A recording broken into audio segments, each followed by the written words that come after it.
साथियों, बौद्ध धर्म के बारे में हम बात करेंगे। बौद्ध धर्म में जो आपकी किताब है इसमें बहुत सारी चीज़ें दी हुई हैं, लेकिन जो कुछ पॉइंट बचे हुए हैं उन्हें हम इस वीडियो के माध्यम से कवर करने का प्रयास करेंगे।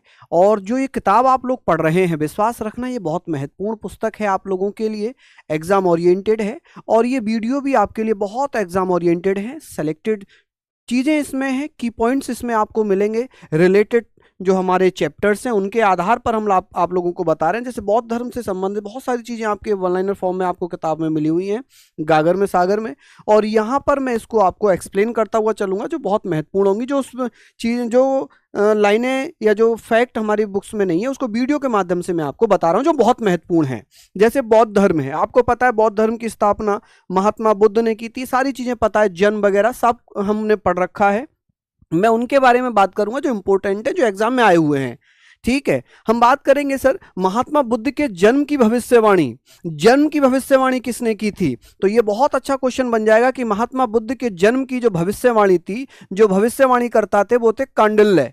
कांडिल्य ऋषि थे। और भैया एक और थे जिन्हें हम कालदेवल के नाम से जानते हैं। तो दो ऋषि हैं जिन्होंने महात्मा बुद्ध के जन्म की भविष्यवाणी की थी। अब सिद्धार्थ के जन्म के 7वें दिन इनकी माता का देहांत हो गया, तब इनका पालन पोषण इनकी मौसी प्रजापति गौतमी ने किया था। इनकी पत्नी यशोधरा थी जिनसे 16 वर्ष की आयु में महात्मा बुद्ध का विवाह हुआ। और जब ये यशोधरा 12 वर्ष के बाद, शादी के 12 वर्ष बाद हम ये कह सकते हैं कि पुत्र पैदा हुआ।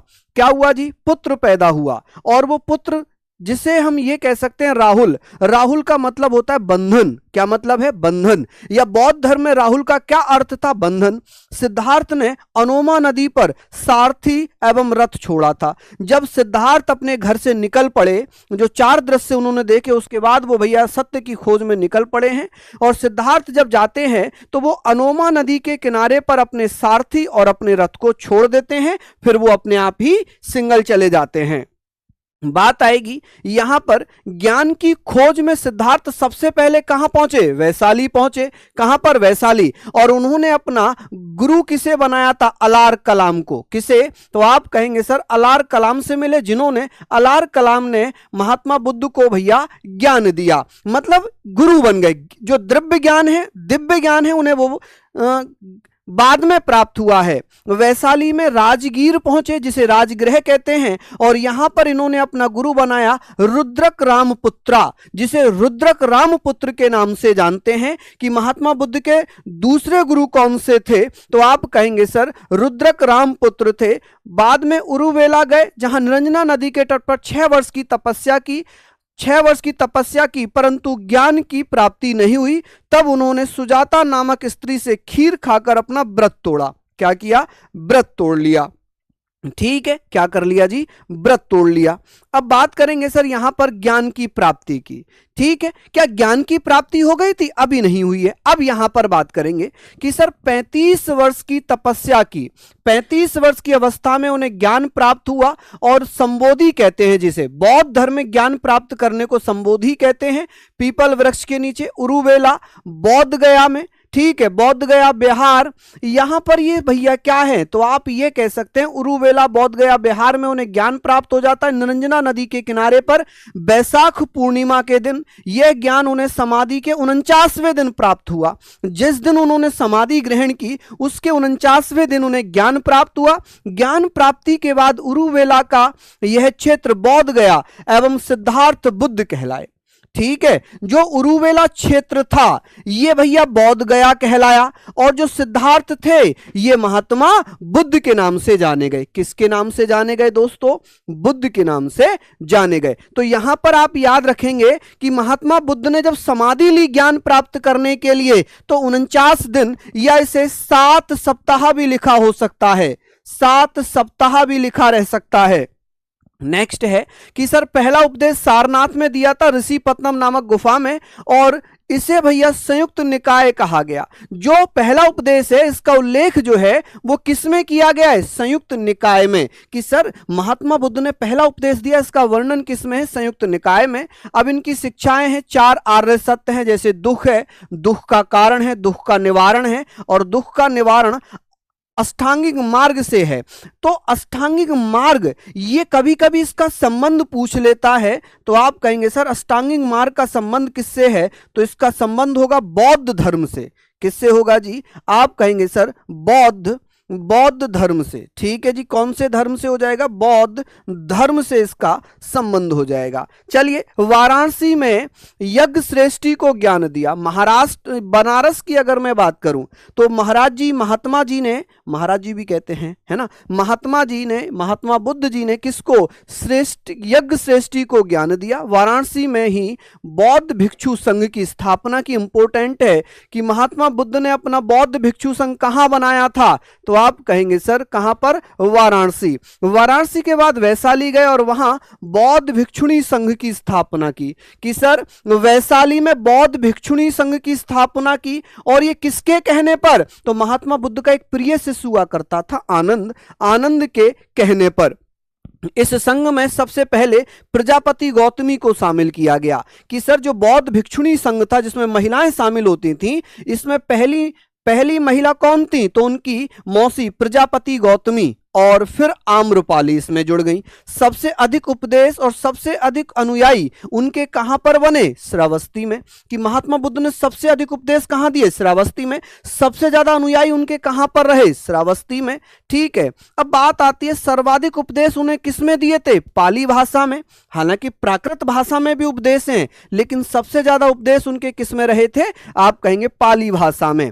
बात आती है महात्मा बुद्ध के जन्म से संबंधित कुछ प्रतीक, जैसे जन्म, गृह त्याग, गर्भ, समाधि, ज्ञान, मृत्यु, पवित्र दिशा। तो आप कहेंगे जब जन्म हुआ तो उसका प्रतीक चिन्ह माना गया कमल व सांड। सांड किसका प्रतीक है, यौवन का। ठीक है, जब उनका जन्म हुआ तो उसका प्रतीक क्या है, कमल का फूल, और जब उन्हें यौवन प्राप्त हुआ तब सांड। हालांकि जन्म से संबंधित कमल और सांड भी लिखे आ सकते हैं, यौवन से संबंधित सांड लिखा आ सकता है, बैल जिसे कहते हैं। गृह त्याग का संबंध किससे, घोड़ा से। ठीक है, गर्भ का मतलब है हाथी, समाधि का मतलब शेर, ज्ञान का मतलब पीपल, मतलब नहीं संबंधित प्रतीक। ठीक है, कि जन्म का प्रतीक कमल व सांड है, गृह त्याग का प्रतीक घोड़ा है, गर्भ का प्रतीक क्या है, हाथी, और समृद्धि का प्रतीक शेर है। समृद्धि का प्रतीक शेर है, माफी चाहूंगा समाधि बोल बैठा। समृद्धि का प्रतीक शेर है, ज्ञान का प्रतीक पीपल है, और मृत्यु का प्रतीक है पदचिन्ह। मृत्यु मतलब मोक्ष मिल जाए, निर्वाण मिल जाए। और बौद्ध धर्म में पवित्र दिशा किसे बताई गई है, दक्षिण को। बौद्ध धर्म में पवित्र दिशा किसे बताया गया, दक्षिण को।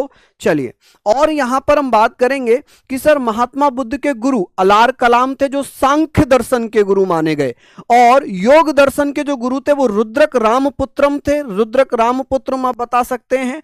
और बृहस्पति जो थे वो वैदिक दर्शन के गुरु थे। कौन थे, वैदिक दर्शन के गुरु हुआ करते थे। तो यहां पर हमने 3 गुरुओं की बात कर ली, अलार कलाम, रुद्रक रामपुत्र और बृहस्पति। आगे पुस्तकें जैसे बौद्ध चरित है, बौद्ध चरित हो गई, या सौद्रानंद हो गई, सौद्रानंद ब्रज सूची, ये अश्व घोष के द्वारा लिखी गई हैं। भारत का वॉल्टेयर या भारत के हेटे कहा जाता है इन्हें। ठीक है, वॉल्टेयर कहाँ का रहने वाला था, फ्रांस का। एक बहुत बड़ा कवि रहा है फ्रांस का जिसे वॉल्टेयर कहते थे। लेकिन भारत का वॉल्टेयर कौन है, वो अश्व घोष हैं। ठीक, अब बात करेंगे सर विभाषा शास्त्र किसकी है, वसुमित्र की है। पहली मानव प्रतिमा पूजी गई है महात्मा बुद्ध की। कि सर भारत में पहले ऐसी मूर्ति जो जीवित व्यक्ति की पूजी जा रही है वो महात्मा बुद्ध थे। कौन थे, महात्मा बुद्ध, जो गांधार शैली में निर्मित थी। बौद्ध शिक्षा केंद्र तक्षशिला, बल्लवी, विक्रमशिला, नालंदा विश्वविद्यालय। नालंदा विश्वविद्यालय की बात होगी तो आप क्या कहिएगा कि नालंदा बौद्ध विहार था यहाँ पर, लेकिन नालंदा विश्वविद्यालय की स्थापना किसने की थी, आप मुझे जल्दी से बताइए कि नालंदा विश्वविद्यालय की स्थापना की थी भैया किसने, कुमार गुप्त ने। ठीक है, नेक्स्ट है कि सर स्तूप बुद्ध के स्मृति अवशेष को सुरक्षित रखने हेतु समाधि नुमा भवन बनाए गए थे। जो बनाए जाते थे ना ऐसे करके समाधि नुमा भवन जो बनाए जाते थे, ठीक है, वो स्तूप होते थे। और उदाहरण के रूप में जैसे सांची का स्तूप मध्य प्रदेश में है। स्तूप का सबसे पवित्र भाग हर्मिका, क्या होता है जी, हर्मिका, ऐसे करके जो बना रहता है ना, वो सबसे पवित्र स्थान क्या है, हर्मिका। और आप कहेंगे पद दक्षिणा, या प्रदक्षिणा पक्ष, चबूतरों के चारों ओर घूमने के लिए, जैसे मंदिर बना है और मंदिर के चारों तरफ घूमने के लिए जो रहता है ये क्या कहलाता था? आप कहेंगे सर प्रदक्षिणा पक्ष। चलिए बहुत बढ़िया। तो ये हमारा था बौद्ध धर्म से संबंधित महत्वपूर्ण तथ्य। आशा है आपको पसंद आए होंगे। ठीक है, फिर मिलते हैं आपसे, तब तक के लिए जय हिंद।